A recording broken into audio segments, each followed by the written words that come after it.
1 እባብም እግዚአብሔር አምላክ ከፈጠረው ከምድር አውሬ ሁሉ ይልቅ ተንኮለኛ ነበረ። ሴቲቱንም በውኑ እግዚአብሔር ከገነት ዛፍ ሁሉ እንዳትበሉ አዝዞአልን? አላት። 2 ሴቲቱም ለእባቡ አለችው፣ በገነት ካለው ከዛፍ ፍሬ እንበላለን። 3 ነገር ግን በገነት መካከል ካለው ከዛፉ ፍሬ እግዚአብሔር አለ እንዳትሞቱ ከእርሱ አትብሉ አትንኩትም። 4 እባብም ለሴቲቱ አላት፣ ሞትን አትሞቱም።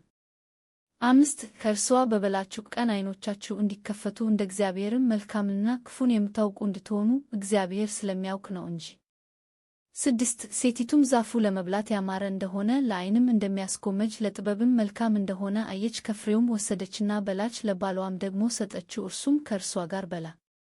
7 የሁለቱም ዓይኖች ተከፈቱ፣ እነርሱም ራቁታቸውን እንደሆኑ አወቁ፣ የበለስንም ቅጠሎች ሰፍተው ለነርሱ ለራሳቸው ግልድም አደረጉ። 8 እነርሱም ቀኑ በመሸ ጊዜ የእግዚአብሔርን የአምላክን ድምፅ ከገነት ውስጥ ሲመላለስ ሰሙ። አዳምና ሚስቱም ከእግዚአብሔር ከአምላክ ፊት በገነት ዛፎች መካከል ተሸሸጉ። 9 እግዚአብሔር አምላክም አዳምን ጠርቶ ወዴት ነህ? አለው። 10 እርሱም አለ፣ በገነት ድምፅህን ሰማሁ፣ ራቁቴንም ስለሆኑ ፈራሁ ተሸሸጉም።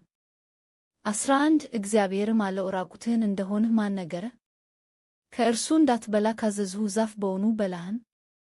12 አዳምም አለ፣ ከእኔ ጋር እንድትሆን የሰጠኸኝ ሴት እርስዋ ከዛፉ ሰጠችኝና በላሁ። 13 እግዚአብሔር አምላክም ሴቲቱን ይህ ያደረግሽው ምንድር ነው? አላት። ሴቲቱም አለች፣ እባብ አሳተኝና በላሁ። 14 እግዚአብሔር አምላክም እባቡን አለው፣ ይህን ስላደረግህ ከእንስሳት ከምድር አራዊትም ሁሉ ተለይተህ አንተ የተረገምህ ትሆናለህ፣ በሆድህም ትሄዳለህ፣ አፈርንም በሕይወትህ ዘመን ሁሉ ትበላለህ።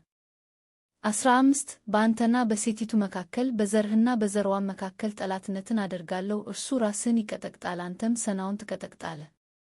16 ለሴቲቱም አለ፣ በፀነስሽ ጊዜ ጭንቅሽን እጅግ አበዛለሁ፣ በጭንቅ ትወልጃለሽ፣ ፈቃድሽም ወደ ባልሽ ይሆናል፣ እርሱም ገዥሽ ይሆናል። 17 አዳምንም አለው፣ የሚስትህን ቃል ሰምተሃልና ከእርሱ እንዳትበላ ካዘዝሁህ ዛፍም በልተሃልና ምድር ከአንተ የተነሣ የተረገመች ትሁን፣ በሕይወት ዘመንህም ሁሉ በድካም ከእርሷ ትበላለህ። 18 እሾህንና አሜከላን ታበቅልብሃለች፣ የምድርንም ቡቃያ ትበላለህ። 19 ወደ ወጣህበት መሬት እስክትመለስ ድረስ በፊትህ ወዝ እንጀራን ትበላለህ፣ አፈር ነህና ወደ አፈርም ትመለሳለህ። 20 አዳምም ለሚስቱ ሔዋን ብሎ ስም አወጣ፣ የሕያዋን ሁሉ እናት ናትና። 21 እግዚአብሔር አምላክም ለአዳምና ለሚስቱ የቁርበትን ልብስ አደረገላቸው፣ አለበሳቸው።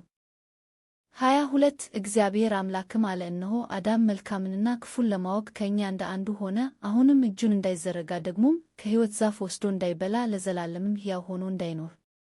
23 ስለዚህ እግዚአብሔር አምላክ ከዔድን ገነት አስወጣው፣ የተገኘባትን መሬት ያርስ ዘንድ።